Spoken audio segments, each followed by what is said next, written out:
بسم اللہ الرحمن الرحیم۔ السلام علیکم ورحمۃ اللہ۔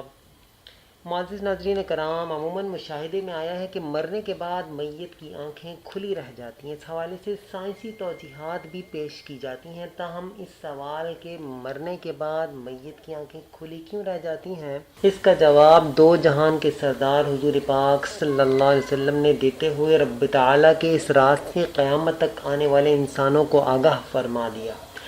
آپ صلی اللہ علیہ وسلم نے فرمایا کہ جب کوئی فوت ہوتا ہے تو اس کی آنکھیں ایک ایسا منظر دیکھ رہی ہوتی ہیں جو جنوں کو نظر نہیں آتا۔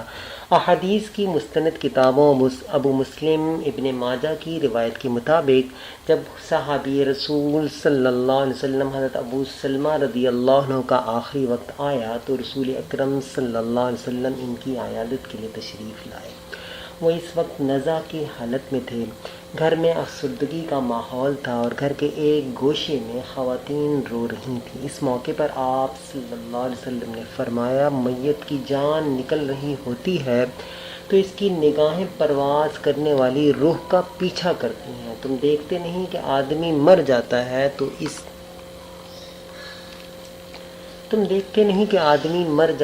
اس کی آنکھیں کھلی رہ جاتی ہیں۔